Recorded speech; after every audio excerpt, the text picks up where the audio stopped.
Il dit aussi à celui qui l'avait invité, « Lorsque tu donnes à dîner ou à souper, n'invite pas tes amis, ni tes frères, ni tes parents, ni des voisins riches, de peur qu'ils ne t'invitent à leur tour et qu'on ne te rende l'appareil.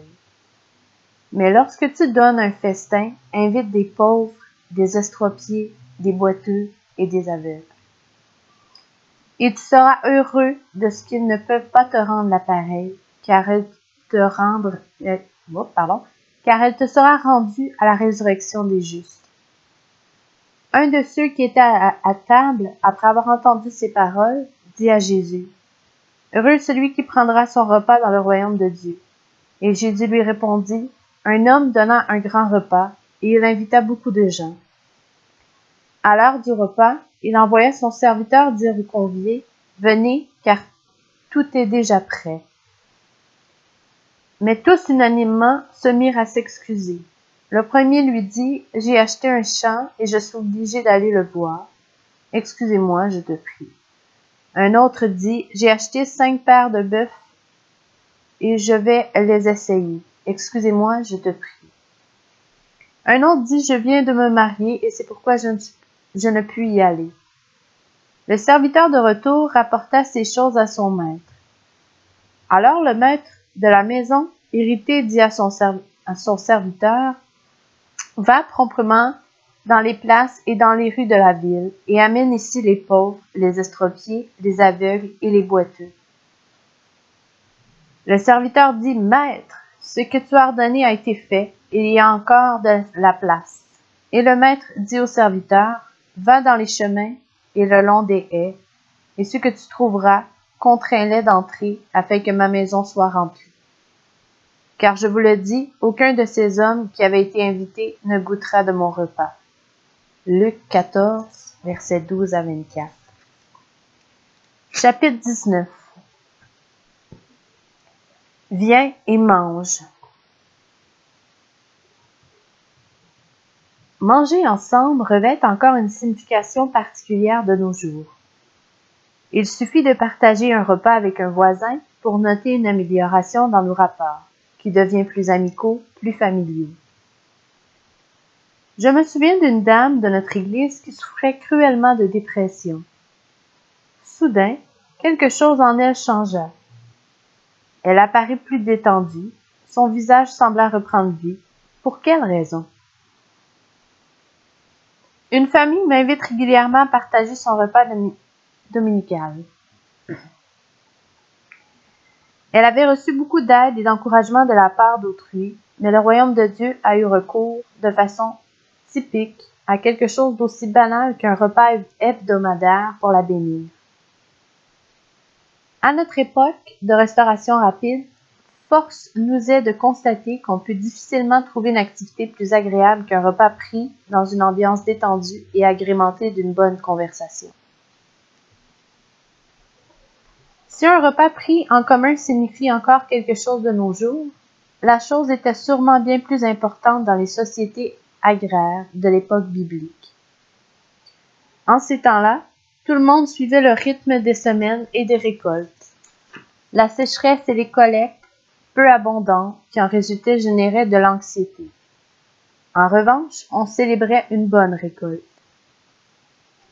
À cette culture éveillée à l'importance des repas partagés, venaient s'ajouter les règles alimentaires complexes utilisées pour séparer le pur de l'impur, tant la nourriture que les gens. En tant que juif, vous aviez intérêt à savoir ce que vous mangez et que vous invitiez à dîner, et qui vous invitiez à dîner.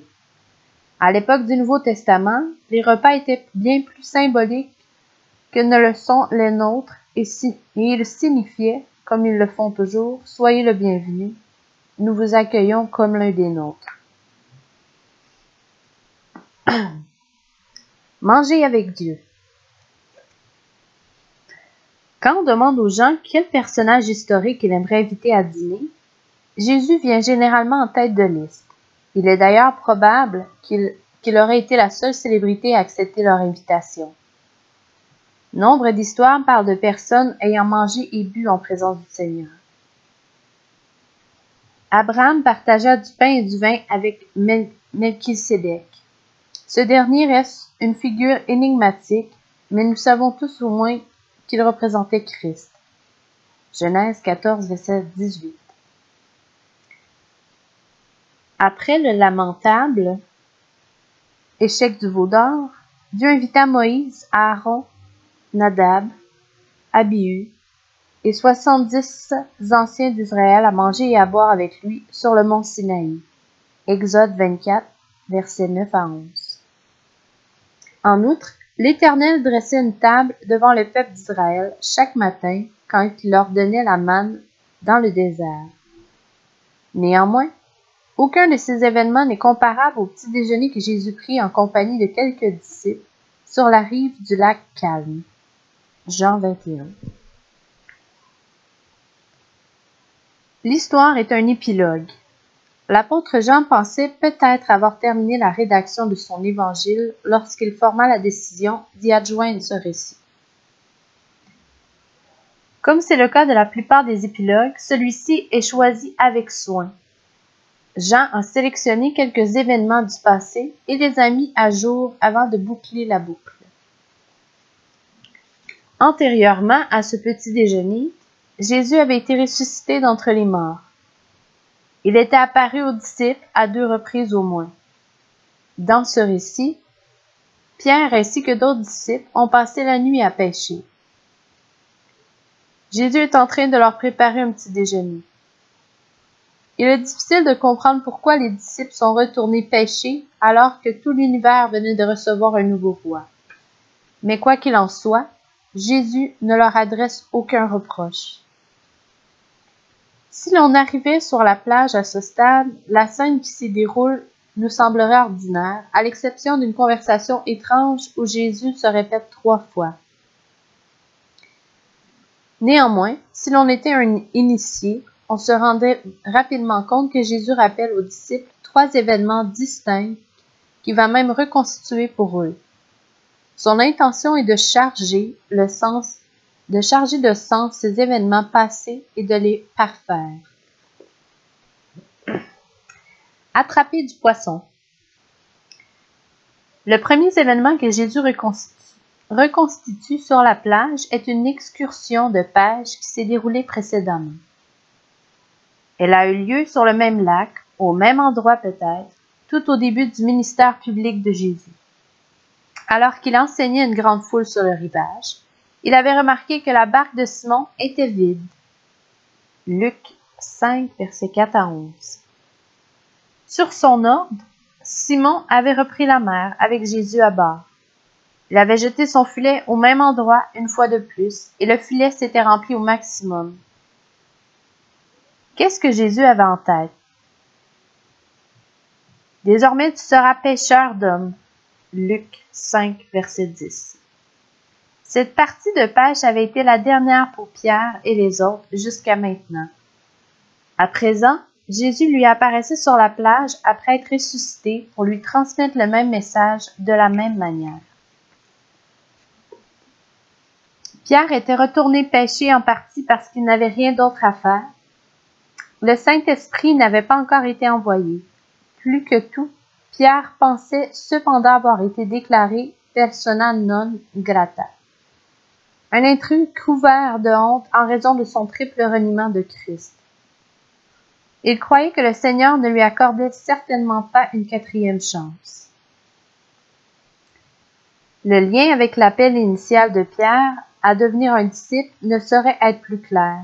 Une longue nuit de pêche, l'absence de prise, la requête d'essayer de nouveau, la barque chargée de poissons. Puis quelqu'un a enfin reconnu Jésus pour ce qu'il était vraiment. Quel est le mot de la fin? Pierre, je ferai de toi un pêcheur d'hommes, pas de poissons. Le message était surprenant dans le premier épisode.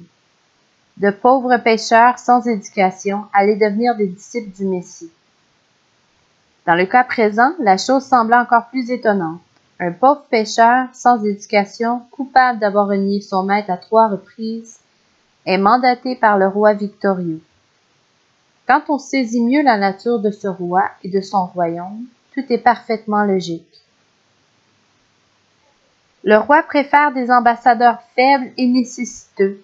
Ces traits figurent au haut du curriculum vitae d'une personne indigne. Vous pensez peut-être que vous n'êtes pas à votre place, que vous avez tout gâché d'une manière irrémédiable. Eh bien, il vous confie ce travail. Le caractère scandaleux de cet appel est précisément ce qui le rend si crédible. Personne n'aurait pu fabriquer une telle histoire. Certes, on aurait pu s'imaginer que Jésus accueillerait de nouveau Pierre à contre-cœur, mais seulement après que celui-ci aurait passé quelques années à faire pénitence au bas des échelons du royaume. Personne n'aurait pu concevoir qu'il accepterait pleinement et lui confierait la plus honorable des missions. Autour des braises. Jésus effleure à peine le deuxième événement auquel il pense. Quand Pierre a renié Jésus, il l'a fait à proximité d'un brasier. Jean 18, verset 18. Sur la plage, Jésus faisait cuire du poisson sur des charbons, le même mot en grec. L'odorat est un curieux sens. Il est difficile d'évoquer des odeurs de mémoire. On se rappelle les scènes et les sons du passé, mais il est plus ardu de se souvenir d'une fragrance. Il y a pourtant une exception, le coussin aux odeurs de pain de ma grand-mère. Je l'ai senti si souvent et le parfum en était si puissant que je peux me le rappeler à volonté. L'exercice est difficile, à moins que l'on flaire de nouveau une certaine odeur. Alors notre mémoire s'éveille. Elle nous entraîne dans le passé, où les personnes et les lieux qui se rattachent à l'odeur sont encore bien présents dans tous leurs détails. Il n'y a aucune raison de penser que Jésus cherchait à faire allusion à la nuit du reniement. Pierre n'en avait nul besoin. Il est plus probable que Jésus ait voulu offrir à Pierre un nouveau souvenir associé à l'odeur des braises. Ainsi, chaque fois qu'il sentirait cette odeur, Pierre se souviendrait des charbons sur la plage et de l'accueil chaleureux que lui avait réservé le Christ ressuscité. Notre Dieu est le Dieu qui accorde une quatrième chance. Il boucle la boucle. Appliquez-vous cette réalité à votre propre vie?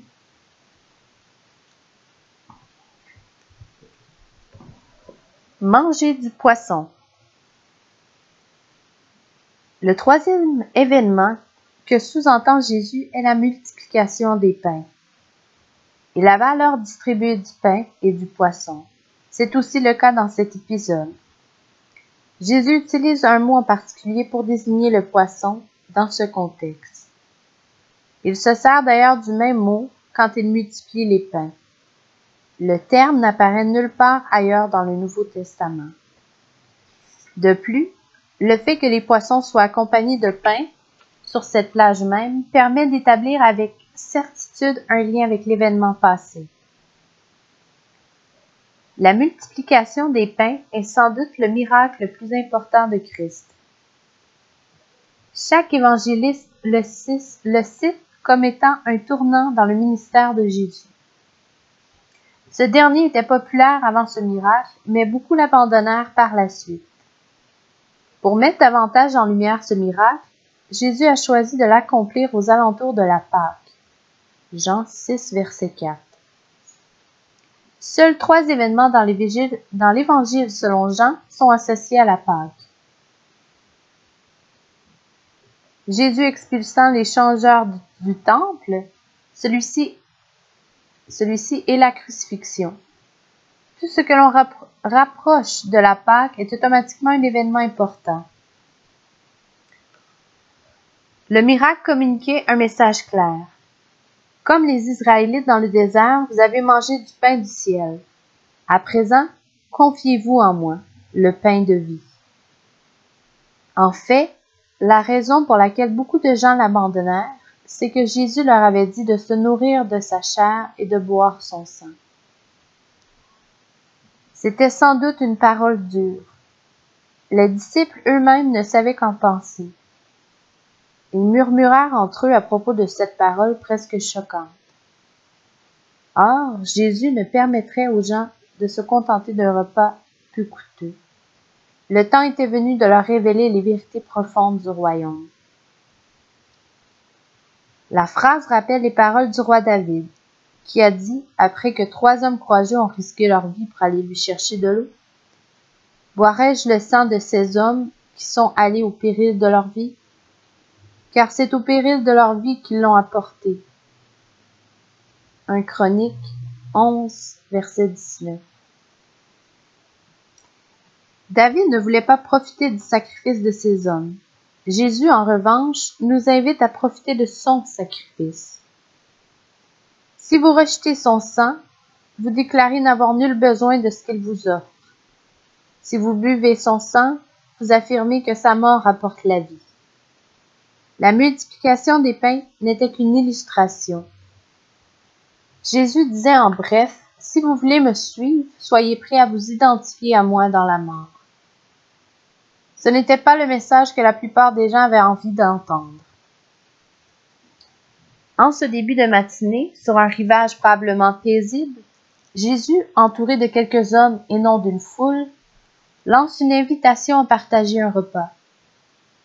Il revient à l'épisode où les disciples n'avaient pas compris son interprétation de la multiplication des pains et il met un terme au mystère.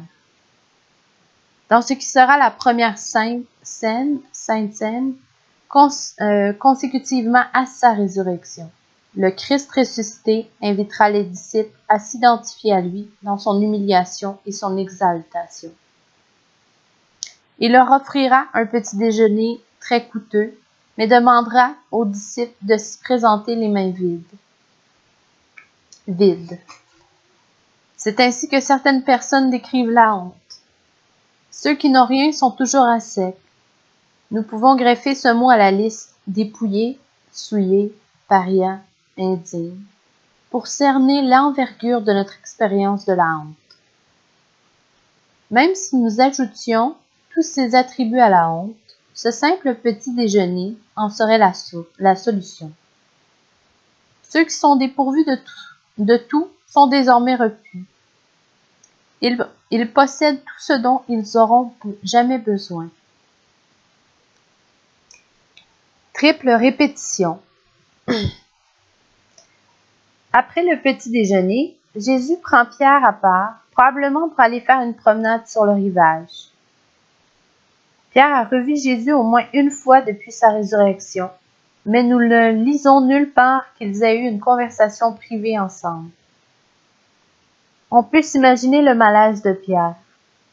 La scène rappelle distinctement le jardin d'Éden et Dieu qui y marchait. En revanche, Pierre connaît suffisamment Jésus pour ne pas chercher à s'enfuir. De toute façon, où se cacher sur un rivage?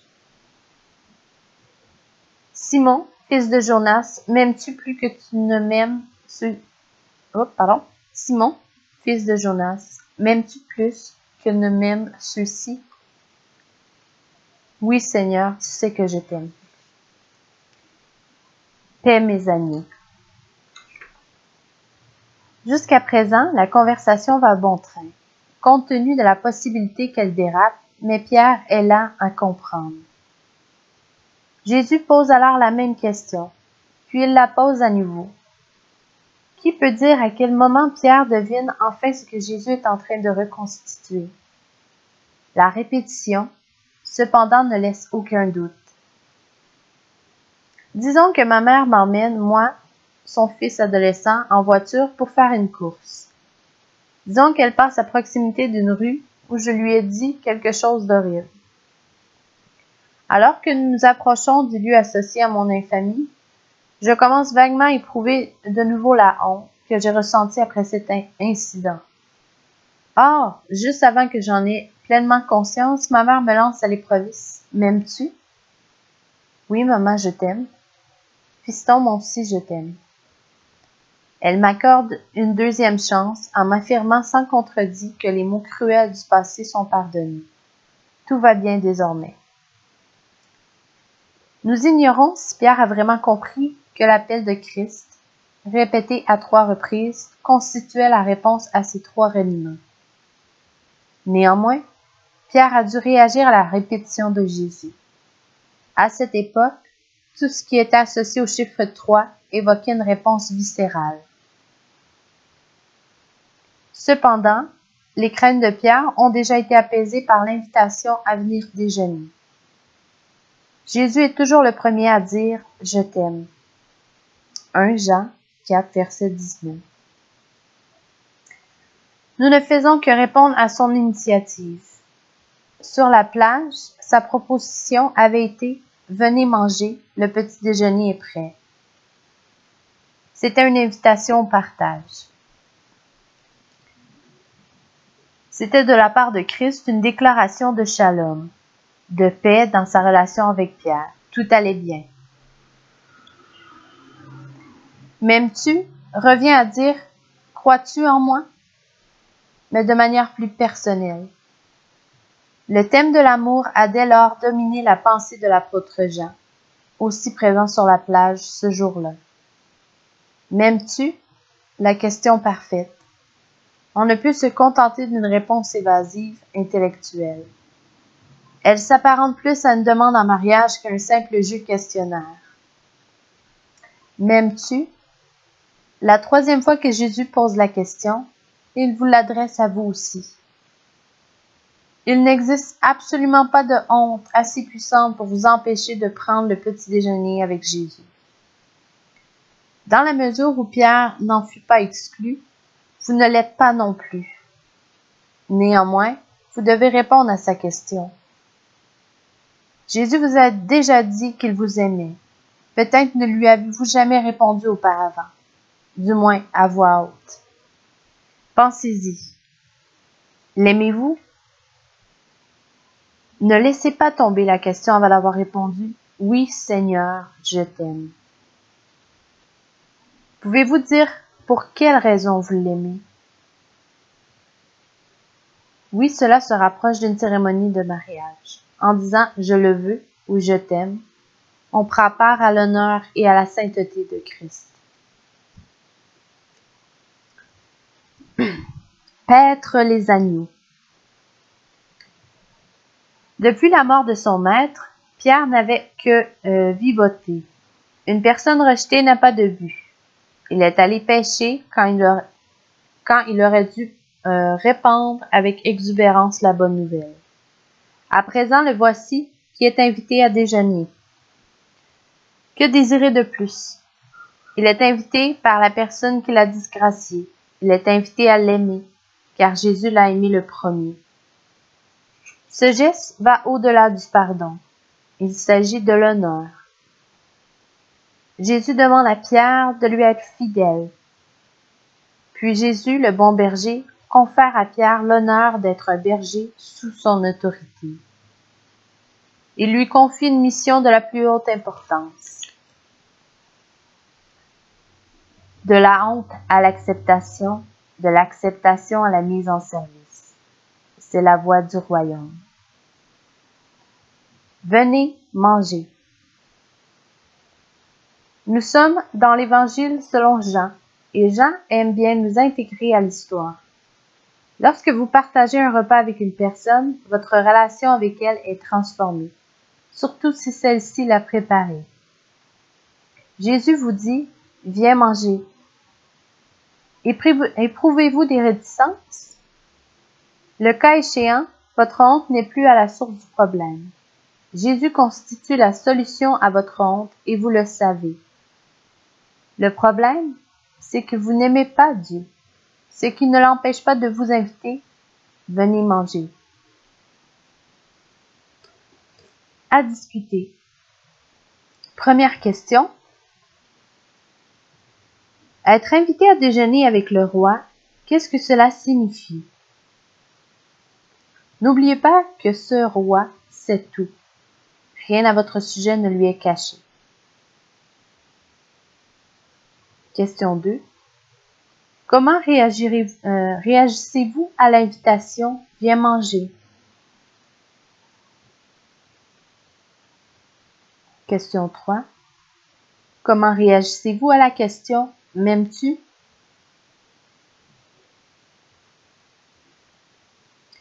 Question 4. Que signifie paix mes agneaux?